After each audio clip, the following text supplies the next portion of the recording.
Pessoal.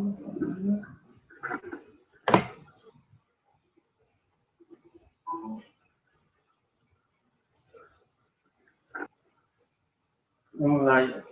Boa tarde, gente. Eu sou o professor Eduardo Lima e hoje eu vou falar com vocês sobre a possibilidade de uma guerra entre a Rússia e os Estados Unidos. Eu tenho lido artigos bastante interessantes, principalmente daquele que eu já falei, eu já fiz um vídeo falando sobre, que é o Saker, que é um estrategista militar, que ele foi um dos caras que mais acertou sobre a guerra na Ucrânia, e ele tem informações preciosas para poder sobre a guerra, né? Ele usa esse apelido Saker, mas ele não está escondido, não. Ele falou que ele usa isso só para manter a privacidade, mas que é fácil encontrar ele. Então eu vou ler para vocês um artigo aqui que é bastante interessante, recente, sobre a guerra na Síria. E caso haja uma guerra mesmo, que é dos Estados Unidos contra a Rússia, ainda não é o fim do mundo, né? Como a gente vê no filme, assim, um país ataca e o outro vai atacar e aí começa a bomba, não.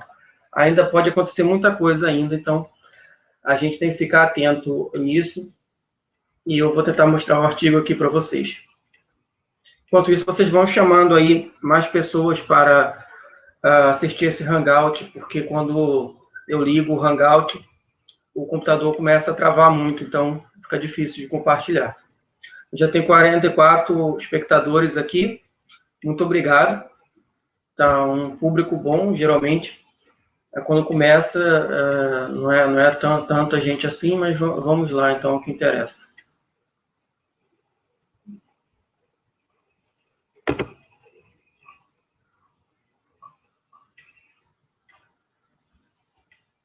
Vou tentar compartilhar a tela aqui para vocês verem.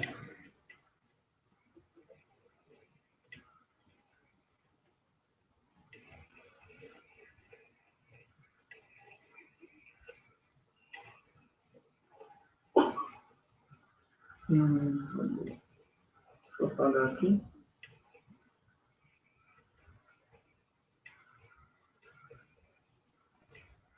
Vamos lá, compartilhando a tela, espero que vocês estão vendo aí. Ah, sim, agora sim, né? Bom, gente, aqui está esse blog do Alok e mais um artigo aqui da Vila Voodoo, que é um coletivo de tradutores. Bastante interessante, então vamos ler aqui.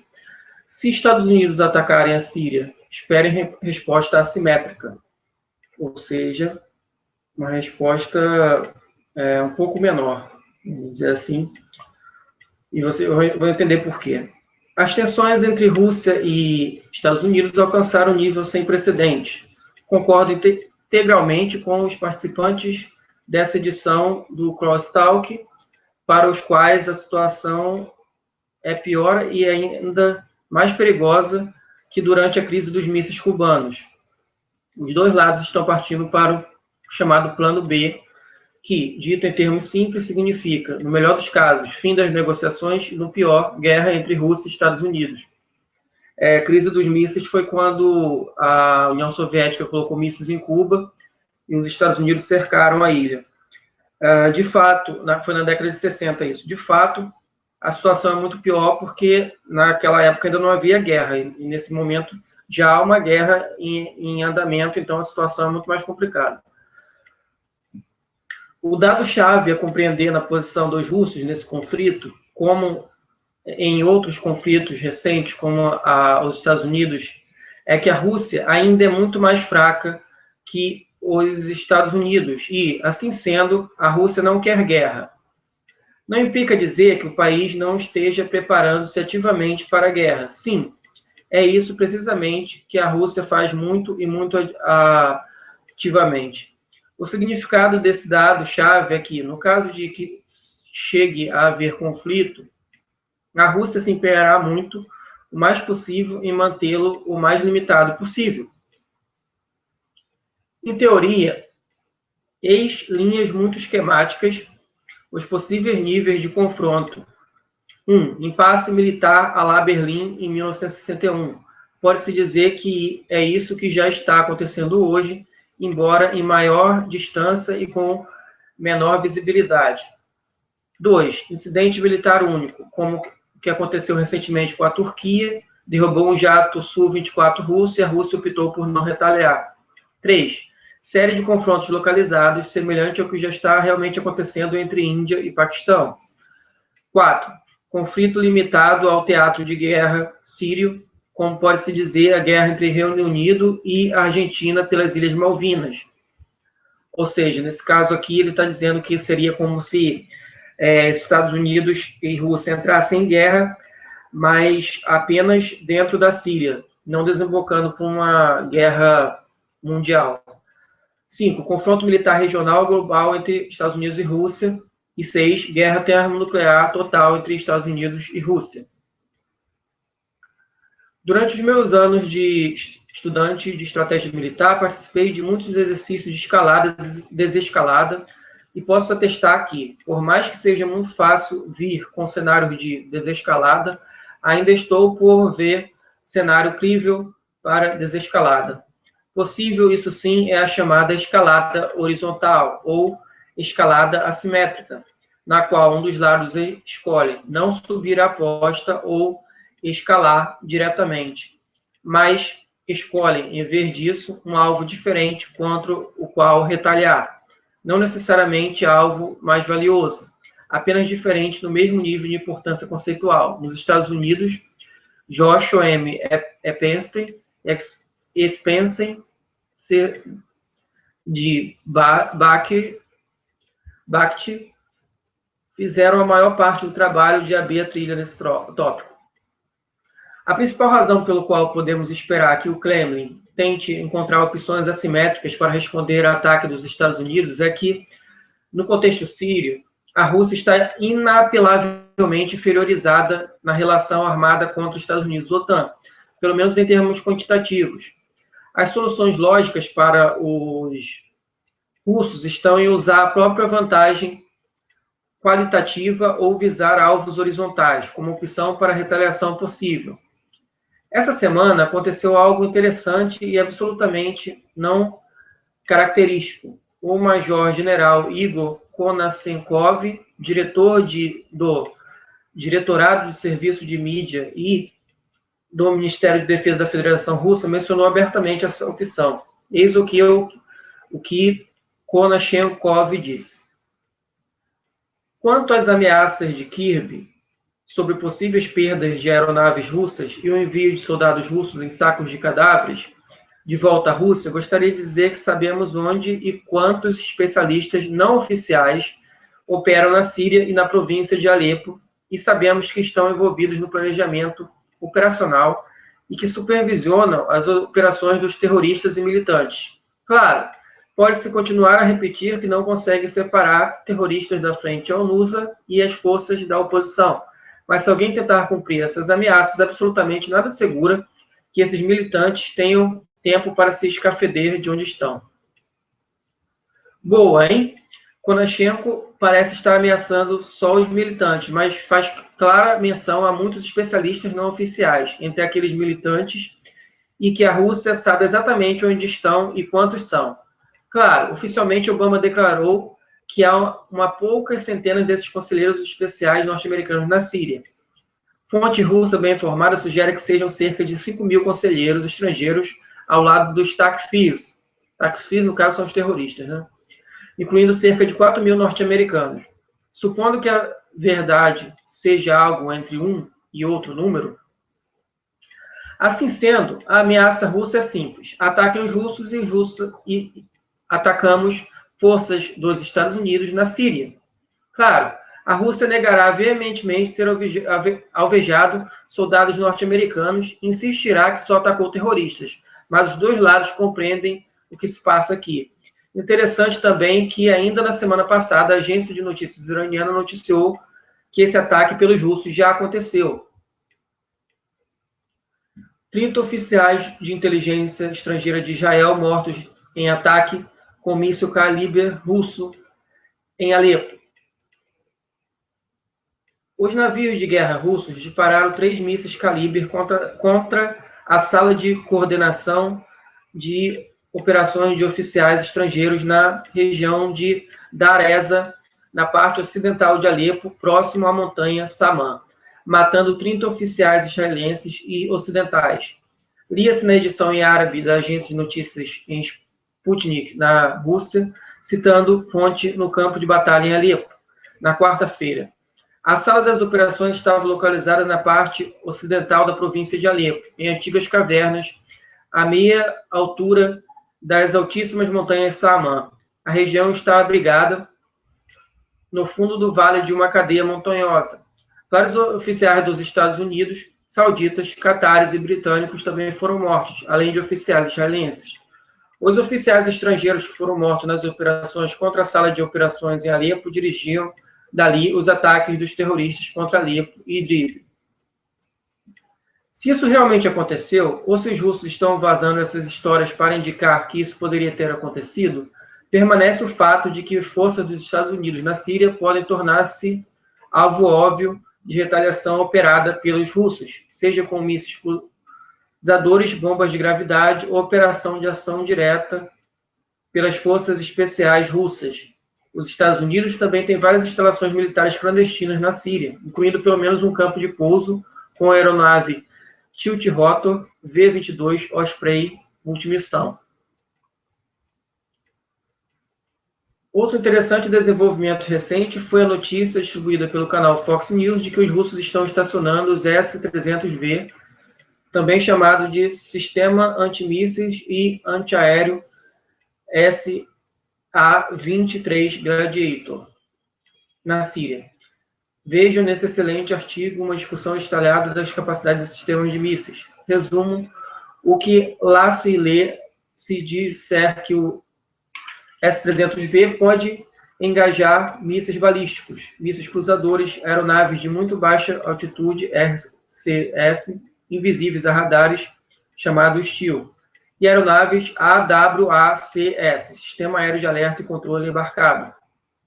Trata-se de sistema de defesa aéreo de nível exército-exército, bem capaz de defender grande parte do espaço aéreo sírio, mas também capaz de alcançar a Turquia, Chipre, o Mediterrâneo Ocidental e o Líbano.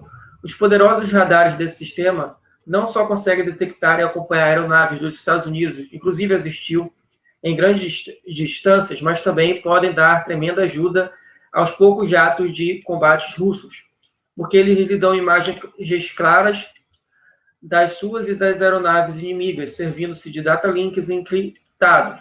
Finalmente, a doutrina aérea dos Estados Unidos é extremamente dependente de aeronaves AWACS, equipadas para guiar e dar apoio aos jatos dos Estados Unidos. Os sistemas S-300V forçará os AWACS de Estados Unidos, OTAN, a operar a uma distância muito desconfortável. Entre os radares de mais longo alcance dos Sukhoi russos, os radares dos cruzadores russos, ao largo da costa síria, e os radares S-300 e S-300V em terra, os russos terão muito melhor clareza informacional da situação que seus contrapartes norte-americanos. Parece que os russos estão tentando muito empenhadamente compensar a própria inferioridade numérica, instalando na região sistemas finais de alta qualidade, dos quais os Estados Unidos não têm equivalentes reais, nem contramedidas eficazes. Há duas opções de contenção: deterrence, negação, quando se impede que o inimigo atinja os alvos definidos, e retaliação, quando se tornam os custos de um ataque inimigo inaceitavelmente altos para ele. Os russos parecem estar trabalhando as duas trilhas ao mesmo tempo.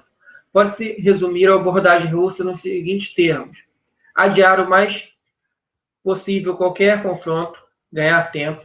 2. Tentar manter qualquer confronto no nível mais baixo possível de escalada. 3. Se possível, replicar com escaladas assimétricas horizontais. Em vez de prevalecer contra Estados Unidos e OTAN, tornar altos demais os custos de qualquer ataque. Tentar pressionar os aliados dos Estados Unidos para criar tensões dentro do Império. 6. Tentar paralisar os Estados Unidos no plano político, tornando altos demais os custos políticos de qualquer ataque. 7. Tentar criar gradualmente as condições em campo, Alepo, né, no caso, para tornar fútil qualquer ataque dos Estados Unidos. Para os educados por filmes de Hollywood e que ainda assistem à TV, essa estratégia só gera condenações e frustração. Há milhões de estrategistas de poltrona que têm certeza de que eles, sozinhos, fariam o melhor trabalho que Putin na reação contra o Império Norte-Americano. Essas pessoas já há anos dizem que Putin entregou os sírios e os novorussos, e que os russos teriam de fazer X, Y, Z para derrotar o Império Anglo-sionista. A boa notícia é que nenhum desses estrategistas de poltrona sentam no Kremlin e que, ao longo dos anos, os russos nunca se afastaram da estratégia que traçaram, um dia de cada vez, mesmo quando criticados pelos que querem soluções rápidas e fáceis entre aspas, né? Mas a principal boa notícia é que a estratégia russa está funcionando. Não só a Ucrânia, ocupada por nazistas, está literalmente ruindo, caindo aos pedaços, mas os Estados Unidos, basicamente, já não têm opções na Síria. Vejam essa excelente análise construída por meu amigo Alexander Mercouris, publicado no Duran. Os únicos passos lógicos que restam para os Estados Unidos na Síria são aceitar os termos que os russos oferecem ou partir. O problema é que eu absolutamente não estou convencido de que os neoconservadores que governam a Casa Branca, o Congresso e a mídia empresa norte-americana sejam racionais. Nem perto disso.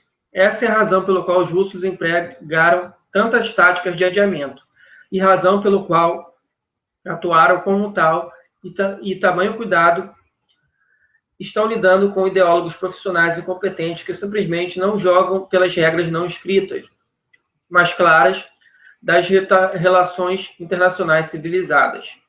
Eis o que faz a crise atual tão pior, até pior que a crise dos mísseis cubanos. Uma superpotência claramente enlouqueceu. Os norte-americanos são doidos o suficiente para correr o risco de mergulhar na Terceira Guerra Mundial por causa de Alepo? Talvez sim, talvez não. Mas se reformularmos a mesma pergunta e perguntarmos: os norte-americanos são doidos o suficiente para arriscar uma Terceira Guerra Mundial para manter o próprio status como única nação indispensável, líder do mundo livre, cidade no alto da colina e todo o resto desse nonsense pró-imperialismo? Nesses termos, eu diria que sim, e podem até já estar fazendo exatamente isso. Afinal, os neoconservadores acertam ao sentir que, se a Rússia conseguir safar-se, tendo desafiado abertamente o derrotado dos Estados Unidos na Síria, ninguém nunca mais levará muito a sério os anglo-sionistas.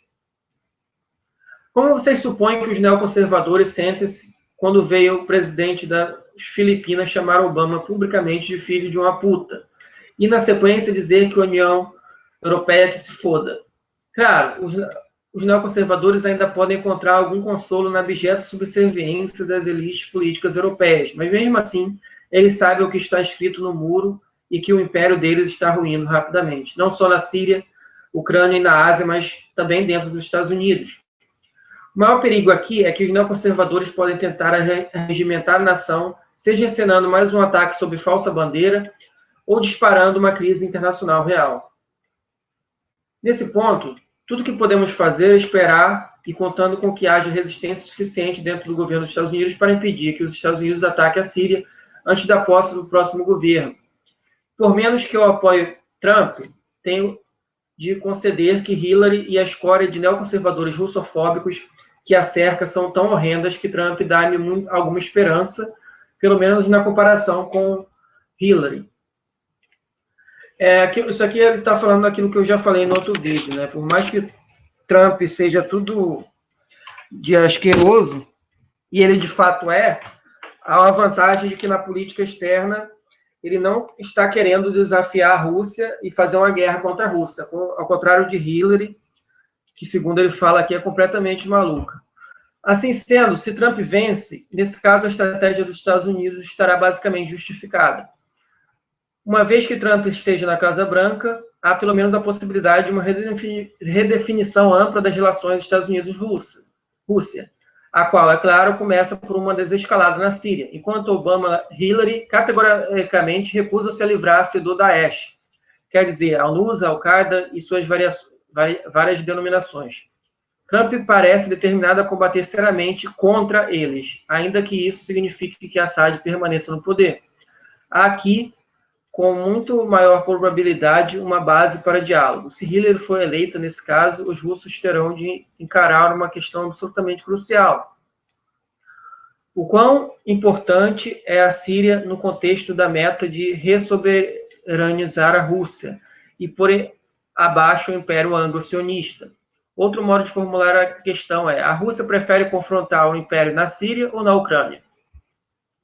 Um modo de aferir os humores da Rússia é observar a linguagem de uma recente lei proposta pelo presidente Putin e aprovada na Duma, que trata da questão de acordo Estados Unidos-Rússia para a gestão e disposição de plutônio. Nesse caso, mais uma vez, os Estados Unidos não cumpriram as obrigações geradas por tratado, e a Rússia agora cancelou o acordo. Interessante a linguagem escolhida pelos russos para listar as condições sob as quais aceitariam voltar a participar nesse acordo e, basicamente, aceitariam retomar qualquer tipo de negociação que envolva armamentos. A redução da infraestrutura e dos números de soldados dos Estados Unidos estacionados no território de Estados-membros da OTAN que se uniram à aliança depois de 1º de novembro de 2000, que devem voltar aos níveis e que estavam quando o acordo inicial foi firmado, se tornou vigente.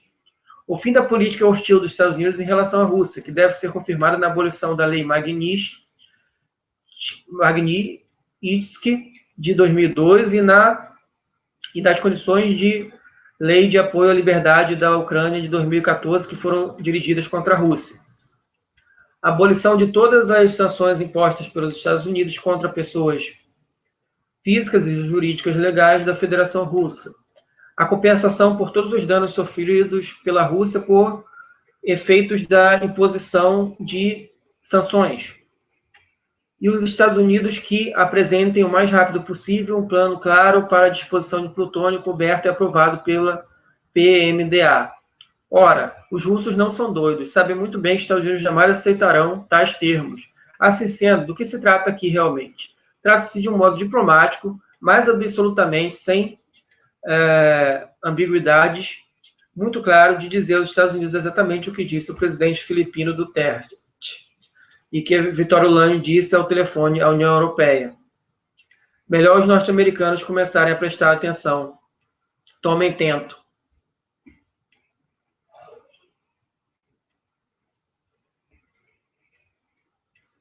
Vamos lá, gente. Bom, o que vocês devem ter percebido aí é que, de fato, pode haver, sim, uma guerra dos Estados Unidos contra a Rússia. No entanto, isso não quer dizer que seja como a gente vê em filmes de apocalipse, assim, uma guerra nuclear, do jeito que ela começa, um país ataca outro, aí vem uma bomba para lá, e vai uma bomba nuclear para lá, outra para cá, não. Vai ser uma escalada, a Rússia tem vários meios de contra-atacar sem iniciar, de fato, uma guerra nuclear. Ela pode, como foi dito ali, se os Estados Unidos invadirem a Síria mesmo, resolverem fazer isso, ela já sabe onde estão os especialistas norte-americanos que controlam a Al-Qaeda, que controlam o ISIS e os cortadores de cabeça moderados, né, na Síria. Então, quer dizer, o que eles vão fazer? Eles vão começar a bombardear esses centros de comando dos terroristas. E aí, o que vai fazer? Vão morrer muitos americanos nesses centros de comando, ou seja, já vai ser um ataque, literalmente, da Rússia contra os Estados Unidos, entendeu? Não é necessário você atacar diretamente o país, o Estado norte-americano. Você pode retaliar dessa forma, atacando os militares americanos que já estão lá na Síria. Não só você dá o troco e mostra para os Estados Unidos que você está falando sério, como você evita que haja uma guerra em maior proporção. Eu espero que vocês tenham entendido essa parte. Vamos ver aqui se tem mais alguma dúvida de vocês.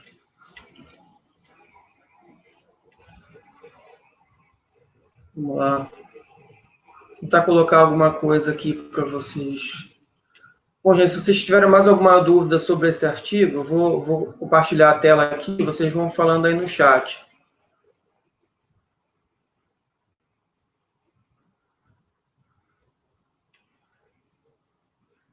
Gente, façam perguntas aí, por favor, aí no chat sobre o texto, sobre a guerra na Síria e na Rússia. A guerra dos Estados Unidos contra a Rússia na Síria, né? Eu vou chamar alguns amigos aqui para falarem um pouco mais sobre isso, se vocês quiserem. Vamos lá, Eduardo, como analisas a guerra interna dos terroristas mercenários da Síria? Ao que parece, o exército árabe sírio aproveitou as desavenças jihadistas para avançar no norte de Rama. Olha, isso aí eu não estou por dentro, não, especificamente do que acontece no norte de Rama, mas realmente, quando os jihadistas eles confrontam entre si, acaba que os Estados Unidos, que o exército sírio consegue avançar. E, então, isso foi um dos problemas que o Obama conseguiu para derrubar o Assad, porque ele conseguia armar os terroristas, só que quando os terroristas entravam lá, havia várias facções diferentes, elas ficavam brigando entre si, ao invés de tentar avançar sobre o governo, entendeu? Então, isso por um lado, enfraqueceu a Síria, mas, por outro, enfraqueceu a Síria, no caso, a população, né? Foi muito ruim para a população essa briga entre facções extremistas, mas o governo se preservou, entendeu? Esse aí é o lado ruim de uma guerra indireta, porque se você tem tropas em solo, você está comandando aquelas tropas. Se os americanos tivessem invadido diretamente, eles controlariam aquelas tropas e não havia essa coisa. Como eles optaram por uma guerra indireta, ou foram obrigados, né, já que a Rússia impediu uma intervenção direta, eles ficam nessa situação, eles ficam... eles não têm controle sobre a situação. Quem está vencendo a Síria, os rebeldes e o exército? Moniquinha perguntou. Moniquinha, o exército atualmente está vencendo. Daí o desespero dos Estados Unidos e essa ameaça que eles fazem à Rússia, né? De fato, pelo que se leu nesse artigo que eu acabei de ler, se você não viu no começo, a Rússia já venceu na Síria, porque não tem o que fazer. O que os americanos podem fazer? Vai mandar mais armas para os terroristas chegam lá e os russos bombardeiam, ou seja, vai gastando dinheiro à toa, entendeu? Sem a Rússia dentro da Síria, já era difícil derrubar o Assad, agora com a Rússia na Síria ficou quase impossível. Vamos lá. O Brasil vai para a guerra ao lado de quem?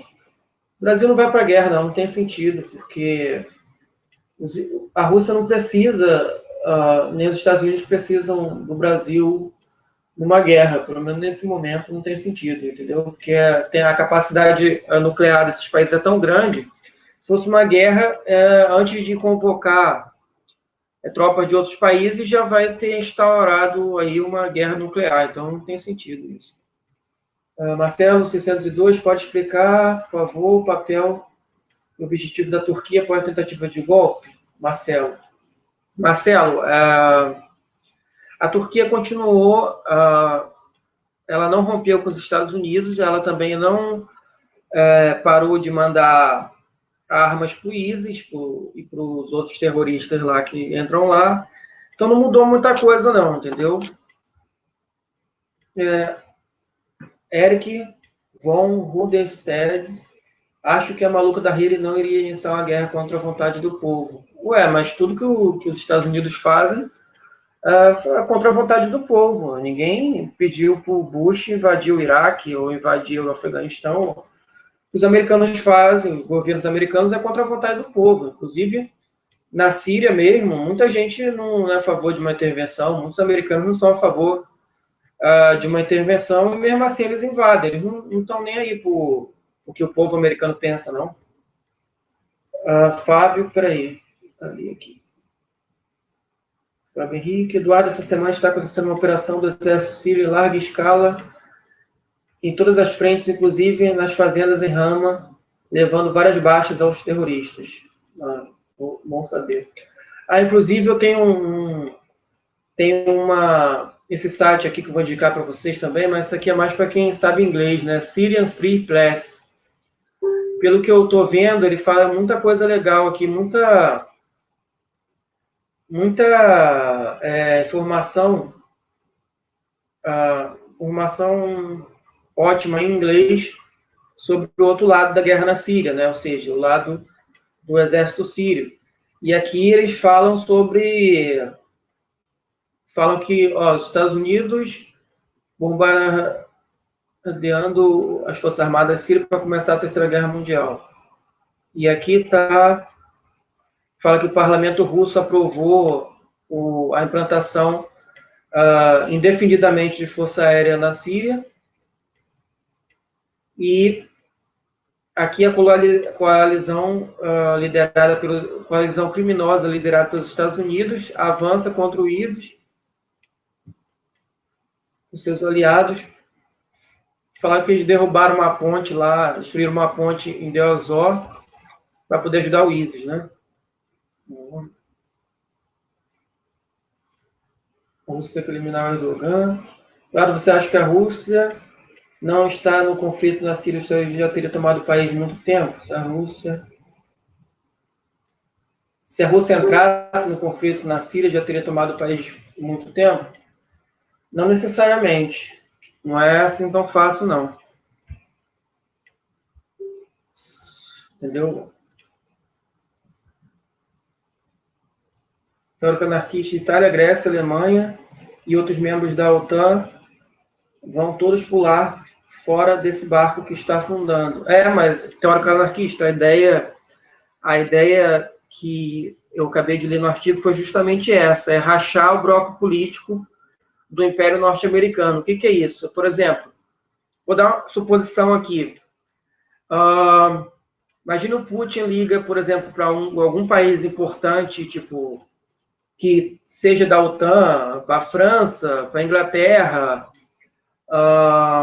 Aí fala assim, liga e fala, olha, caso os Estados Unidos invada, o primeiro alvo vão ser suas bases. Por exemplo, liga para o presidente da França e diz isso, caso os Estados Unidos invada, o primeiro alvo vão ser as suas bases. Tipo assim, isso já meio que assusta, impede que outros países aceitem entrar na Síria, né? Aceitem uma coalizão para invadir a Síria. Não resolve totalmente o problema, porque os Estados Unidos têm capacidade militar para invadir a Síria sozinhos, mesmo se nenhum país aceitar entrar nesse barco furado. Outras opções que em outro artigo eu li, que eles podem tentar, a Rússia pode tentar atacar outro aliado dos Estados Unidos, ao invés de atacar diretamente os Estados Unidos, entendeu? Isso aí seria uma forma de você evitar uma guerra em maior escala. Por exemplo, os Estados Unidos invadem a Síria e a Rússia invade a Arábia Saudita, controla o petróleo. É outra forma de você tentar, vamos dizer, bater no irmão mais novo, né, para poder não atacar diretamente o irmão maior. Seria um exemplo, assim, uma comparação. Vou tentar chamar mais alguém aqui para entrar no Hangout. Vocês façam suas perguntas aí. Desculpa se eu não poder ler tudo, né? Porque tá complicado aqui. Vamos lá, tentar.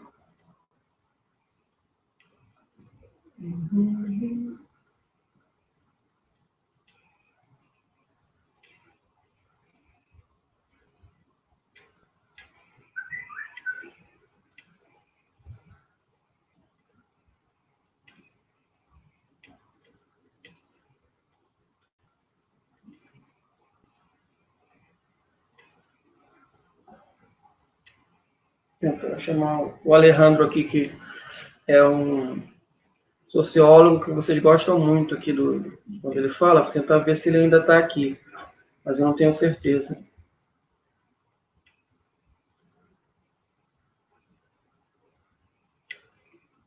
Tentar colocar, parece que ele não está online.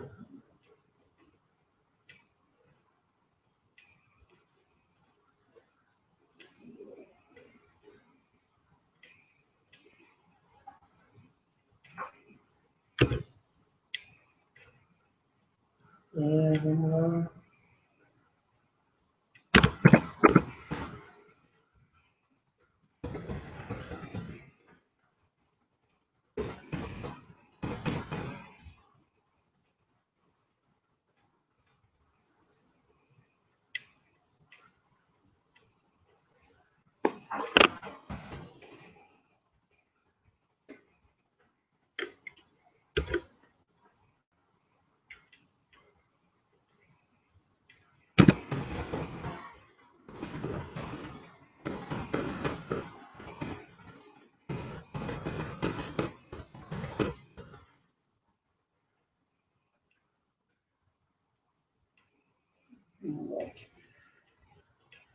Vamos lá.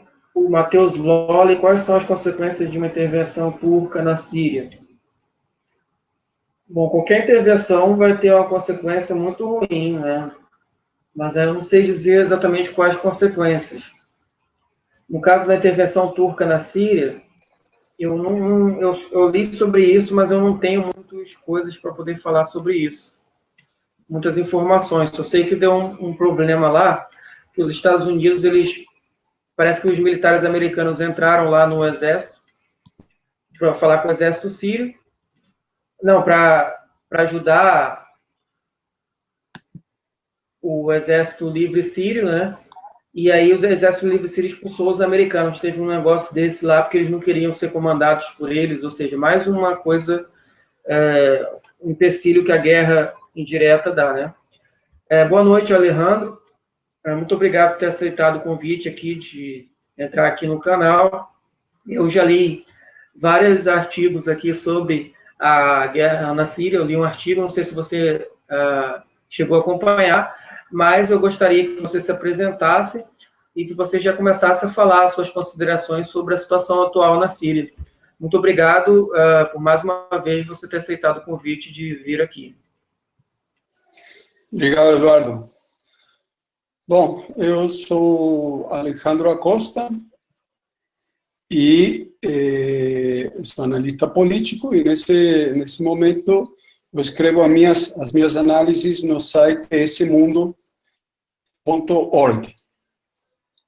Sobre a situação na Síria, a situação é extremamente importante por causa da situação política atual em que Oriente Médio e os Estados Unidos, a Europa e a própria Rússia se encontram. Então, os últimos acontecimentos, principalmente em Alepo, que é a segunda maior cidade da Síria, eles precisam ser analisados com extrema. O que aconteceu? A administração Obama mandou mais uma vez Kerry, que é o secretário de Estado americano, uma espécie de ministro das Relações Exteriores, para chegar a um acordo com os russos para estabilizar a Síria perante as eleições que vão acontecer no próximo Estados Unidos. Aí o que aconteceu?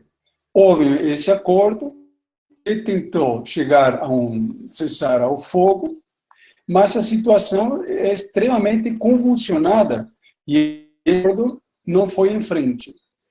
O exército sírio de Bashar al-Assad começou a avançar, principalmente em Alepo, contra as posições de vários grupos que são apoiados, alguns deles pelos Estados Unidos, mas principalmente pelas monarquias da República da Pérsia, como a Arábia Saudita, Catar, principalmente, né?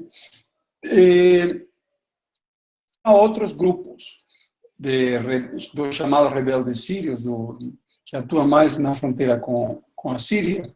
Aí houve um certo acordo com a Turquia, principalmente depois do golpe militar falido, né, que o governo da Erdogan conseguiu conter com a ajuda da própria inteligência russa, e a partir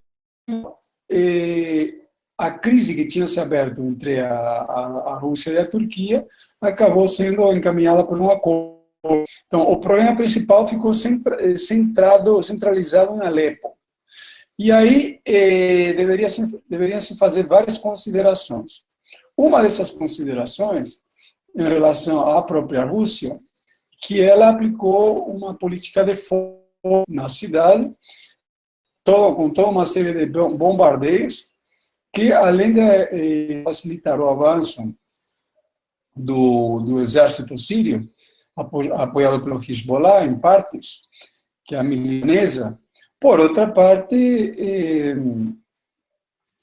isso acabou provocando toda uma série de baixas entre a população civil também. Então, essa agressividade maior da conta, chamamos assim, dos russos, se deve porque a geopolítica é extremamente complicada e acontece que eles estão tentando aproveitar a fragilidade da política norte-americana nesse momento perante as eleições. Estão tentando aproveitar o momento, passando em grande medida da população civil, com certeza. Mas o que acontece é que a situação é grave, porque assim que as eleições se configurarem de uma maneira mais clara nos Estados Unidos, aí nós vamos ter dois cenários. O primeiro cenário, que parece ser o mais provável, a vitória de Hillary Clinton. E com essa vitória, o que deve acontecer é um aperto maior das posições do imperialismo em relação ao Oriente Médio, e a própria Hillary Clinton já declarou que ela vai apertar as relações com a Rússia e com a China. Então, para a Rússia, vai ficar uma situação bem mais delicada. Provavelmente, os acordos que Obama fez com o Irã, com os russos, com a China, para estabilizar o Oriente Médio, devem ser, no mínimo, enfraquecidos. E, a partir daí, Hillary Clinton tende a se aproximar mais com os sionistas israelenses e com a monarquia saudita, o que vai levar, inevitavelmente, a um acirramento das contradições na Síria e em toda a região. Então, os russos tentaram acelerar a situação nesse sentido.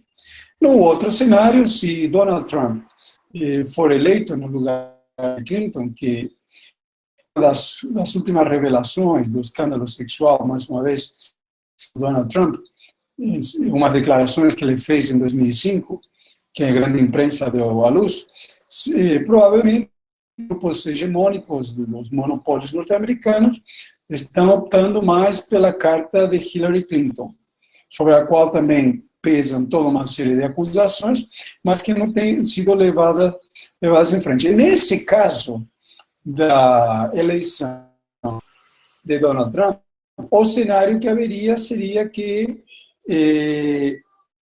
Trump disse que iria se aproximar da Rússia e iria tentar criar toda uma série de recursos que estão no exterior para fortalecer o complexo industrial militar nos Estados Unidos. Ou seja, enquanto Hillary Clinton buscaria uma guerra de grandes proporções no próximo período para tentar colocar uma crise para a crise capitalista e por a queda dos lucros dos monopólios norte-americanos, Donald Trump tentaria se fortalecer primeiro para depois avançar nesse sentido. Então, o que nós temos aqui são dois sabores da mesma política, mas são duas políticas agressivas e, obviamente, que revelam a tentativa do imperialismo norte-americano de salvar os lucros a qualquer custo.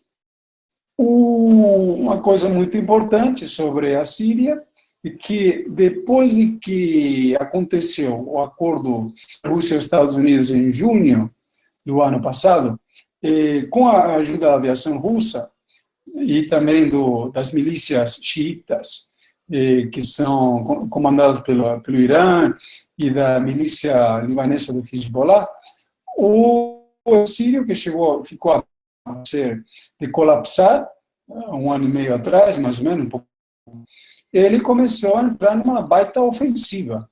Passou a dominar todo o que seria a região localizada ao norte, seria a província de Latakia, principalmente, e começou a avançar em outra série de regiões também, como, por exemplo, controlando entroncamentos importantes com a fronteira síria, que tinham caído nas mãos chamados rebeldes. Também deslocando parte do domínio territorial islâmico. Por outra parte, as contradições entre os vários grupos rebeldes que atuam na Síria também aumentaram em grande medida devido às contradições entre as próprias potências que atuam na região. Então, isso tem que considerar, principalmente por causa de que a crise aumentou na região e está tentando tirar uma linha conforme puder, porque a Síria representa um país muito em termos da geopolítica do Oriente Médio.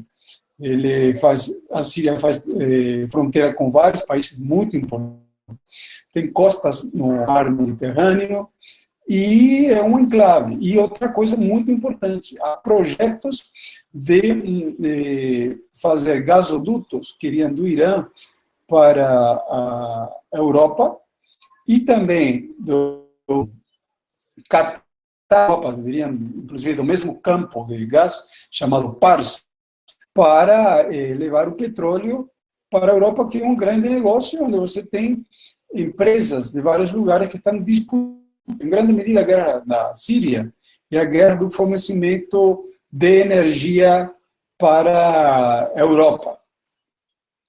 E tudo isso também deve ser avaliado a situação existente na Turquia. A Turquia, que é uma potência muito importante, ela agora está numa crise econômica considerável por conta da queda das vendas no setor têxtil, em primeiro lugar, que era o grande econômico da Turquia antes da crise de 2008. Ela tentou, sob o primeiro-ministro Erdogan, de converter o país num hub, em inglês, de fornecimento de gás para a Europa, proveniente de vários lugares, inclusive da própria Turquia. Agora, o problema tinha sido que essa política tinha um colapso com a crise que se abriu com a Rússia depois do abatimento do jato de guerra russo. Mas isso, obviamente, foi direcionado no sentido de que havia uma disputa entre a própria Turquia. Os setores da direita brigavam com outros setores da direita mais nacionalista, encabeçada por Erdogan, em relação à tentativa de aproximar a Turquia do imperialismo, principalmente o imperialismo norte-americano.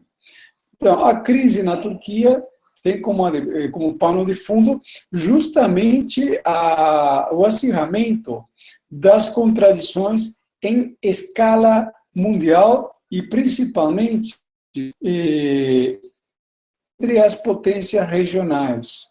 É isso que deve ser considerado, principalmente quando levamos em conta o aprofundamento da crise mundial. Esse que é o nó da questão, o grande ponto, né?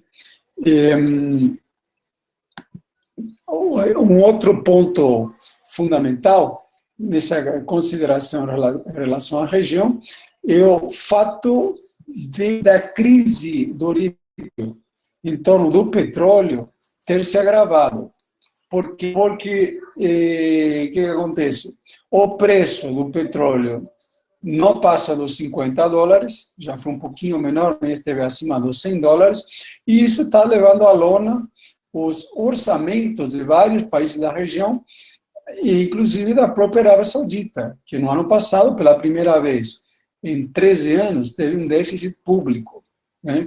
Tanto é assim que quer dizer, que a única empresa de petróleo da Arábia Saudita, ela está abrindo capital pela primeira vez na história, né, na tentativa de captar recursos. E as contradições entre a Arábia Saudita e o Irã têm aumentado muito. Isso é uma situação grave, porque leva ao acirramento das contradições na região e das contradições entre essas potências regionais a um ponto muito importante, porque o Irã influencia, em primeiro lugar, o Iraque, principalmente depois da derrota do imperialismo norte-americano pelas milícias xiitas em 2007, que o imperialismo norte-americano saiu fugido, de fato, do Irã, e se manteve o controle do regime por meio de um acordo com os ayatollahs iranianos em 2007, que já revela a fraqueza dos Estados Unidos no momento, que agora é pior ainda. Bom, além do Irã apoiar o Iraque, apoia a Síria. O governo de Bashar al-Assad é um dos principais apoiadores, juntamente com os russos, e por meio da Síria mantém influência sobre o Líbano, que o Líbano ele é dividido em vários grupos nacionais, e um dos principais é o grupo xiita, que tem um braço armado muito forte, que é a milícia do Hezbollah.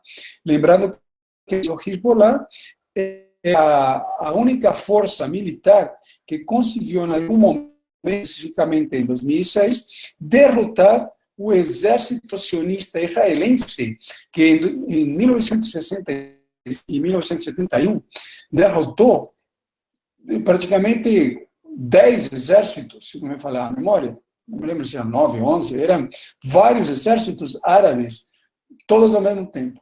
Né? Então, o que a milícia Hezbollah fez foi desmoralizar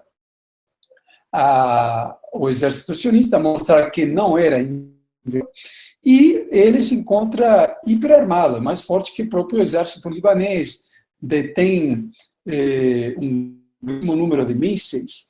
Durante a guerra de 2006, chegou a afundar um navio israelense por meio de um míssil, etc. Então, é toda uma situação de altíssima combustão, onde a Síria é um dos componentes da crise, mas o único componente.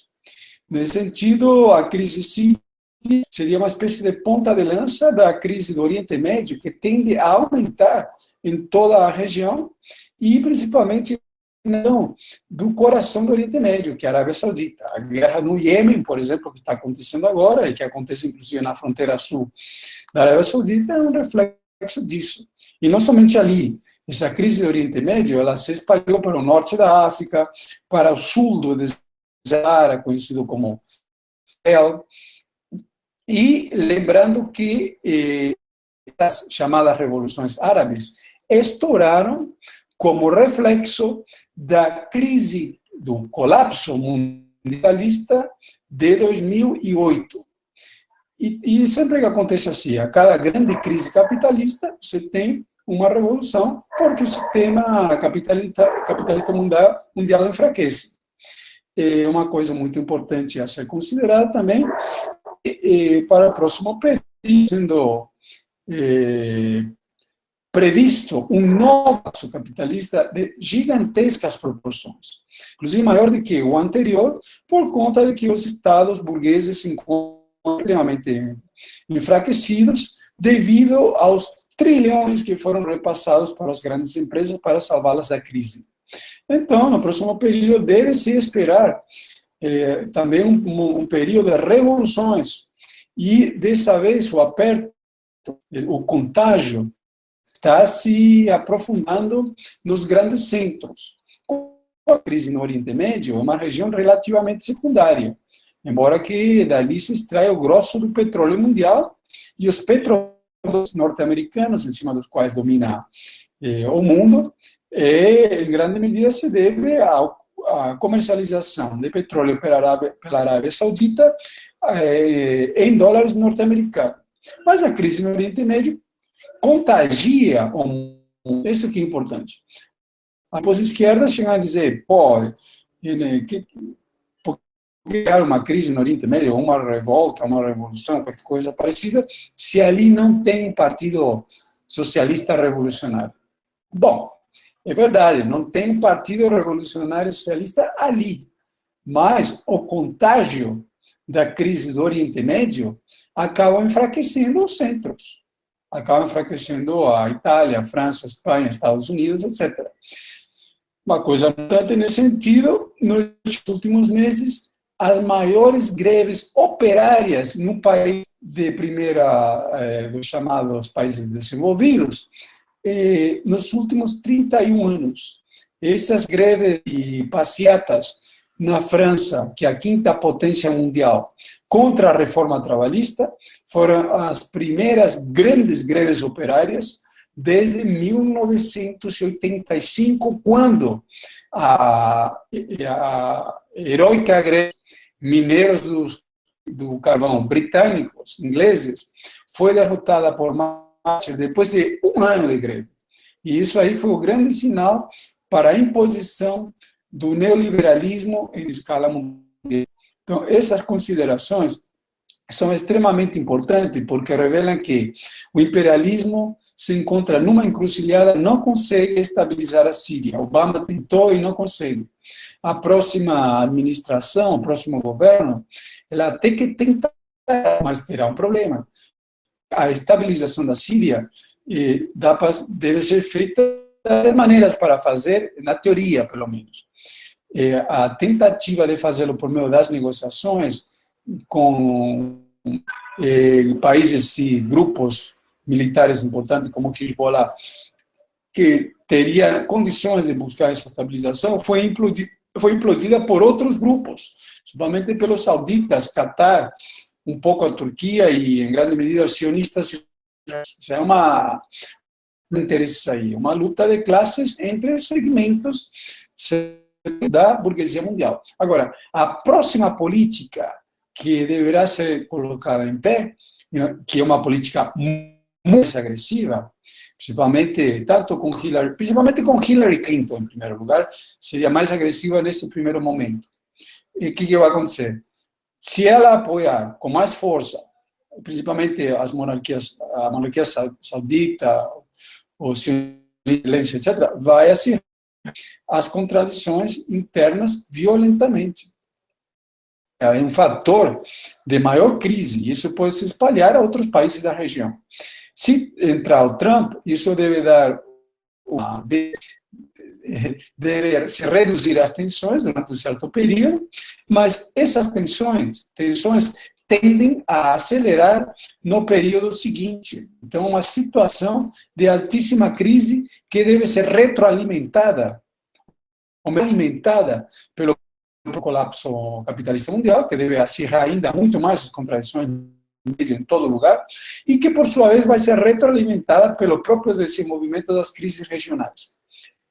Então, em resumo, temos na Síria a ponta de lança de uma grande crise que no Oriente Médio, que tende a acelerar no próximo período. Lembrando que o desenvolvimento da política mundial e da história não acontece de maneira linear, senão que ela de maneira por si, como a própria história sempre aconteceu. Então, que se estabilize em um certo momento, mas a tendência é a que a crise se aprofunde na Síria e no mundo, por conta do aprofundamento da crise capitalista mundial.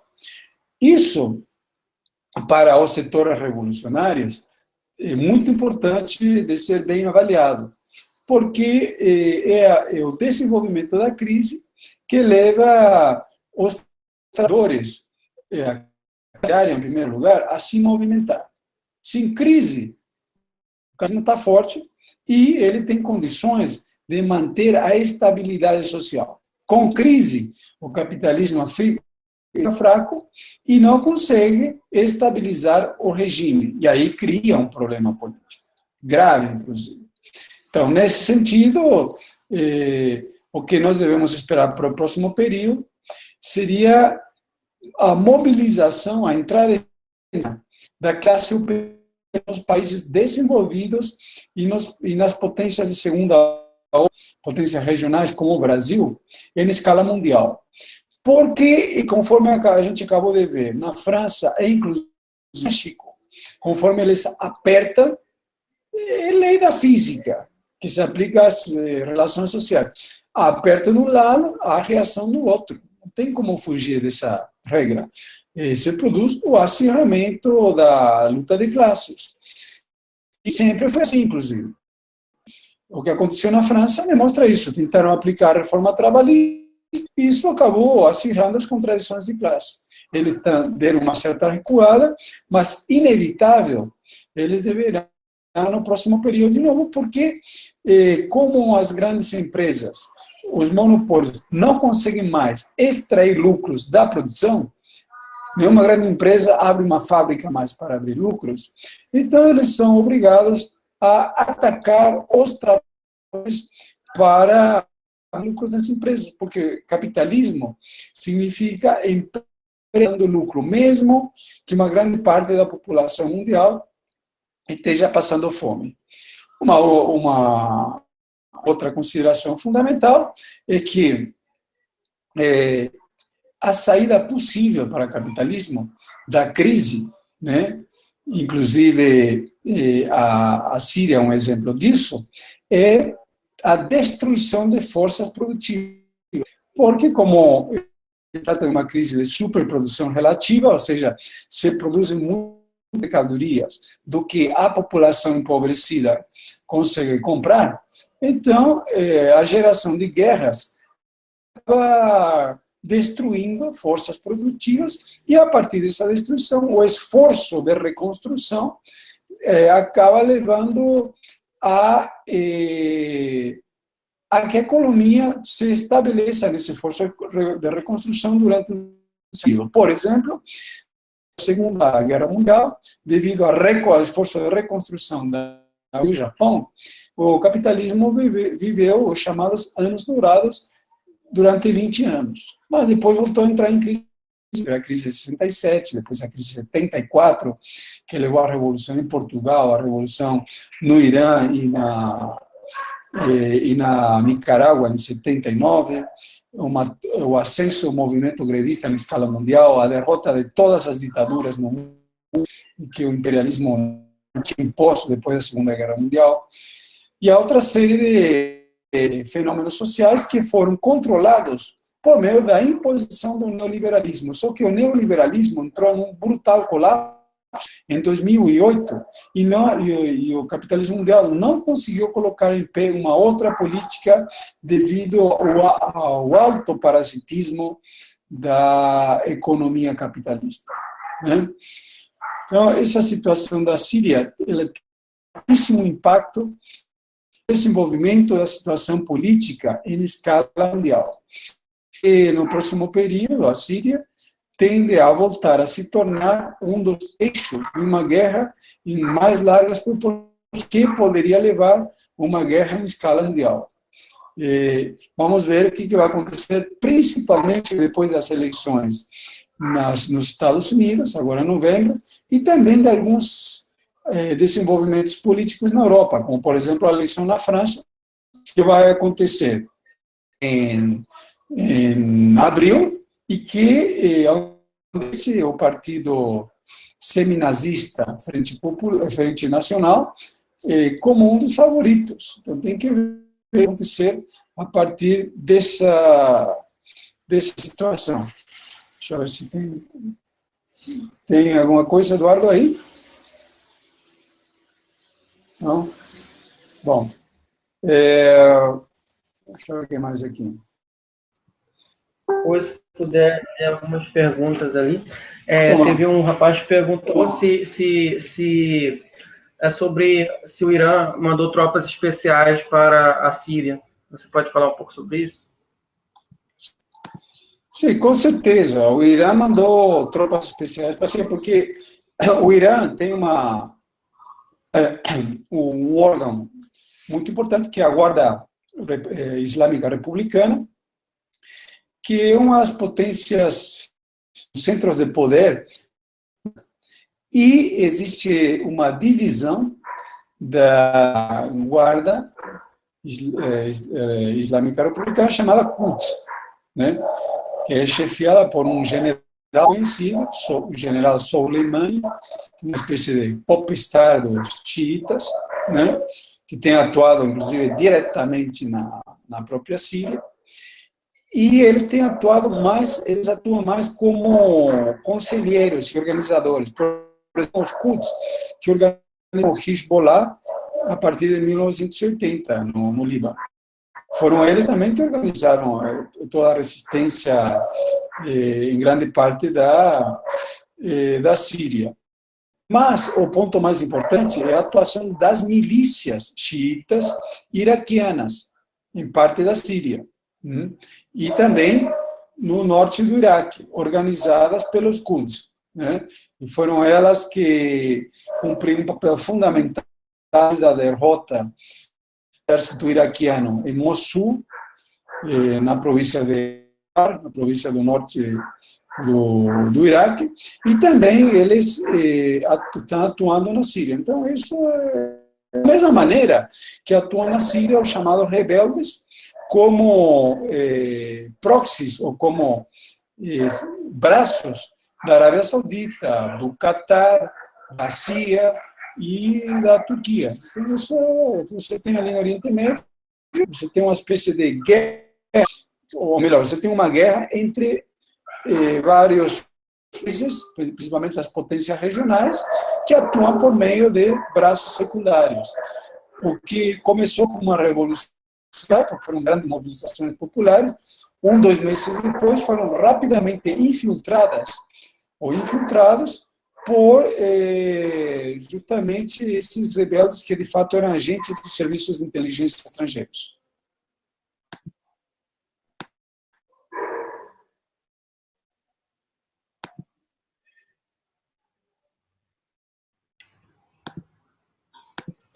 Muito bem. Eu não sei se você viu um outro artigo, ele fala sobre vários tipos de que a Rússia pode fazer, mesmo que os Estados Unidos entrem, invadam a Síria. E uma das coisas que ele falou é uma das escalas, né, de agressão, pode haver uma guerra regional. Aí ele fez uma comparação com as Malvinas, em que houve uma guerra entre a China e o Reino Unido, mas os dois países não se atacaram diretamente. Você acha que pode acontecer isso na Síria sem evoluir para uma guerra nuclear? Bom, na minha opinião, a Rússia ela pratica uma política defensiva, apesar de que às vezes ela exagera um pouco, inclusive porque tem que lembrar que a Rússia é um governo de oligarcas, em última instância. Você tem 5 grupos principais, que são os detentores do poder na Rússia, onde o Putin ele é uma espécie de Napoleão Bonaparte, ele equilibra esses grupos, né? Então, eles não são nem santinhos, mas o ponto é o seguinte: existe uma pressão brutal contra a Rússia a partir da OTAN, por meio de vários países. Alguns deles têm bases temporárias, outros bases permanentes. Você tem uma política agressiva contra a Rússia. Começa nos países bálticos, passa pela Polônia, pela Hungria, pela Romênia, pela Bulgária e pela Turquia. Agora que a Turquia agora está se aproximando mais da Rússia, mas se toda uma pressão muito grande. E a atuação da Rússia na Síria, ela tem 2 objetivos. Em primeiro lugar, conter o avanço desses movimentos islâmicos que poderiam transbordar, ou seja, começar a atuar no Cáucaso e no sul da Rússia, onde já teve 2 grandes guerras ali, no Afeganistão e principalmente chama, capital Grozny, na Chechênia. Então, esse é o primeiro objetivo, evitar a desestabilização da própria Rússia. Em segundo lugar, tem o fato que na Síria tem a única base que tem no Mediterrâneo, o Porto de Tartus, que fica na província de Latáquia, ao norte do Líbano.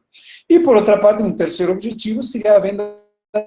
Tudo isso aí funciona como uma espécie de showroom para a Rússia.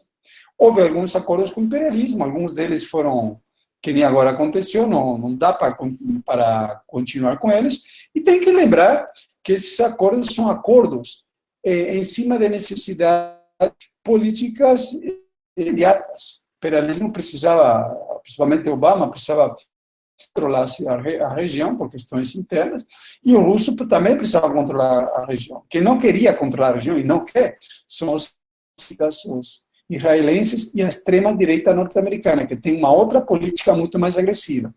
Então, o que acontece? Os russos vão tentar sempre o acordo, porque uma potência menor, uma potência regional, perante o imperialismo armado até os dentes, embora que a Rússia também é uma potência nuclear, só que a Rússia tem uma fraqueza muito maior, que seria principalmente, ela é uma potência econômica, em termos econômicos, muito mais forte que os Estados Unidos, que a OTAN junto. Então, para ela entrar numa guerra de grandes proporções, seria um desastre em termos econômicos. Em termos das sanções, abriria passo para, se a guerra escalar, a pressão da OTAN contra a Rússia se torna muito maior. E o nuclear colocaria a economia russa abaixo. Então, a Rússia não vai. Mas existem as chamadas linhas vermelhas. Então, se em um certo momento a agressividade do imperialismo ultrapassa essas linhas, obviamente pode haver a possibilidade de que aconteça uma guerra, inclusive nuclear. A Rússia, ela se encontra em grande medida defendida por tecnologia de última geração. Lembrar que ela já está em funcionamento uma espécie de escudo nuclear chamado S-500, e que eles trabalham com uma velocidade supersônica, no nível, se não me falha a memória, Mach 5, que seria várias vezes acima da velocidade do som, para poder derrubar, a partir de um único míssil, até 10 mísseis que estiverem entrando no espaço aéreo russo. Mas como uma guerra nuclear, que até agora nunca se sabe quem que vai conseguir quem. Ao mesmo tempo, tem que lembrar que o sistema capitalista como um todo está muito enfraquecido, e uma guerra nuclear tende a enfraquecê-lo ainda mais. E da mesma maneira, matar muita gente tende a acelerar a revolta dos trabalhadores e o desenvolvimento das tendências revolucionárias até em escala mundial. Principalmente, pode acelerar o surgimento de um novo colapso capitalista no grandes greves em vários países, as empresas começarem a dar brutais perdas e ter que, como única opção, avançar para uma guerra de grandes proporções e a militarizar e fascistizar as próprias sociedades, que vai levar a uma grande repulsa, a um grande descontentamento social interno.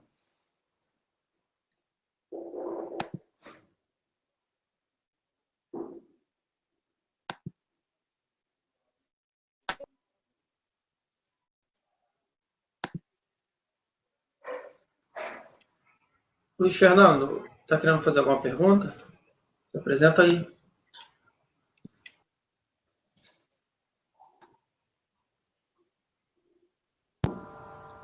Alô? Pode falar. Peraí, só um minuto, eu vou dar uma saída e já volto. Pode seguir aí.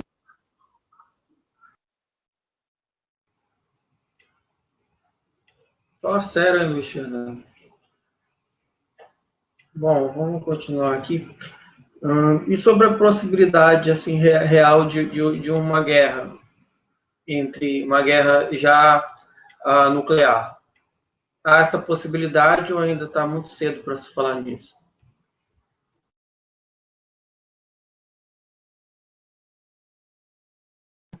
na minha opinião, Obama não é a favor da guerra. Esse é um grande ponto. A administração ela tem ido mais em buscar acordos. Tanto assim que, para estabilizar o Oriente Médio, ele fez com inimigos tradicionais dos Estados Unidos, como, por exemplo, o próprio Irã, os russos e a China, que isso já diz muita coisa. Mas, ao mesmo tempo, tem que considerar a situação do que é possível. Obama quer fazer acordos, só que ele não fez acordo com os aliados tradicionais, como a Arábia Saudita, Israel, etc. Fez acordo com a Rússia e super estranho. Teve esse acordo nuclear, né? Então, com isso, o que acontece? Ele conseguiu estabelecer uma certa estabilidade, mas acirrou as contradições com o Saudi, Israel, com o Catar, até com a Turquia, e, ao mesmo tempo, acirrou as contradições internas com uma parte dos democratas e a direita mais brava. Tanto assim que a política de Hillary Clinton para Donald Trump é uma política mais agressiva de que a do Obama seria, né? Se bem nesse momento não está colocada uma grande guerra, em larguíssimas proporções, deveríamos fazer duas considerações.